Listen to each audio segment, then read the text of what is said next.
Hi, and welcome to the first episode of Hey, have you read this book? The book I'll be talking about today is The Boy Who Loved Apples, written by Amanda Webster. It's about a mother's battle with her son's anorexia. I first heard about this book on a podcast called Conversations with Richard Feidler. On this podcast, Amanda talked about her eldest son Richie, who was just a normal, healthy boy. In fact, he was very intelligent and had a sensitive nature.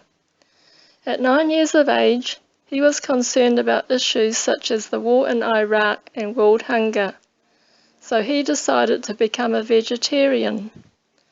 The story Amanda told on the podcast was very moving, so when I saw the book in the library, I grabbed it. I got the book out on Saturday and finished reading it on Sunday, as it was so hard to put down. In fact, I think the story would make a great movie. So when Richie started to eat less and less, he also started displaying compulsive obsessive behaviour, which is what usually happens when you get anorexia. Richie was also not talking to his father. Amanda became very concerned as Richie's weight plummeted down to a dangerously low level. But Amanda made a promise to Richie that she wouldn't send him to hospital. She made the hard decision to leave the rest of the family at their home in Mullumbimby and rent an apartment in Brisbane, 140 kilometres away, while getting professional help for Richie. This meant that she would be away from her father, her sick mother, her husband and her 2 younger children. I think it must have been very hard to write this book, having to relive the feelings of guilt, unfairness, anger, frustration, isolation, depression and loneliness. It was Amanda's determination, commitment, patience and love for her son that kept her going. She also had to cope with her mother's declining health, the fact that her younger son was also getting depressed, her daughter's unhappiness, her own health issues, and having angry feelings towards her husband as she blamed him for their son's illness. It was only when Richie was persuaded to drink protein shakes that his weight slowly started to go up. But after 10 months, he had only gained a few kilos and was still well underweight. As you can see, the statistics for anorexia are frightening. There are millions of families around the world affected by this disease, and the number of anorexia sufferers are increasing every year. Although this is a heartbreaking story, it does have a wonderful and surprising ending. I highly recommend this book. Now I'm going to talk about something which may be controversial, and that subject is nutrition. Amanda does address this issue, but I'd like to explore it a bit further. Let's take a look at what Richie was eating when he started to become anorexic. He was eating tofu 4 times a week, then he went on to having protein powder blended with soy milk. While he was having the shakes, he did gain weight, but only very slowly, and he was still physically and mentally unwell. I believe that the tofu and soy milk was making him sick. I know that soy is bad because I had a similar experience, and the damage done by consuming soy was permanent and irreversible. In fact, one of my biggest regrets in my life is that I ever bought the soy product. Now, I'm not saying that all cases of anorexia are caused by consuming soy.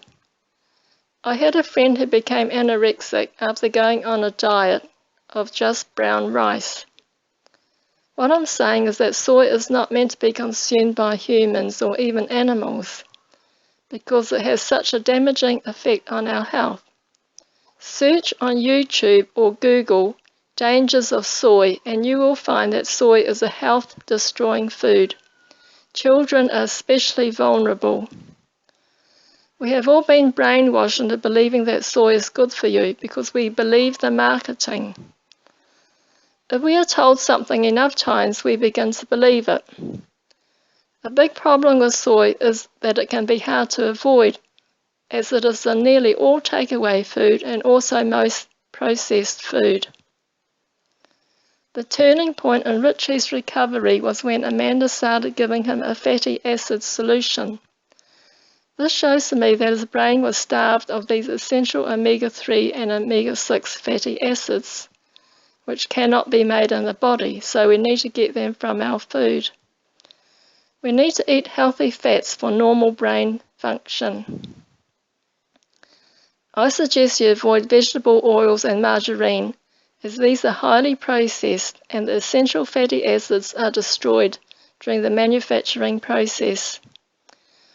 Also, fish oil should be avoided, as this only contains the derivatives of omega-3 fatty acid and not the unprocessed or parent omega-3, which our bodies need. I would also not recommend salmon, as it is usually farmed and probably genetically modified. We don't necessarily need a huge variety of food to obtain good nutrition. We just need to eat the right kinds of food. I've met people from a small island in the Pacific where they only ate fish and coconut. These people were very healthy. They got plenty of healthy fats from their food. To learn more about a healthy high-fat diet, I would recommend a podcast called the Livin' La Vida Low Carb Show. On this podcast, the guests talk about their own experiences in weight loss and improved health after going on a high-fat diet. While we're on the subject of nutrition, I've recently stumbled upon an amazing food on the Crafty Gemini channel on YouTube. In developing countries where the children are suffering from malnutrition, their health improves when they include moringa leaves in their diet. Mothers find that consuming moringa leaves improves the quality and flow of breast milk for their babies. Leaves from the moringa tree contain all the essential amino acids and essential fatty acids. Moringa is also rich in antioxidants, vitamins, minerals, and other nutrients. Just after a few days of taking moringa leaf powder, I noticed I was sleeping better, and where my skin was dry, flaky, and itchy, it is now much smoother and clearer. Do your own research on this amazing food and try it for yourself. So the message I want to leave with you today are, don't cut off the fat, eat it. Avoid soy like it is poison, which it is, and read this wonderful book. Thanks for watching.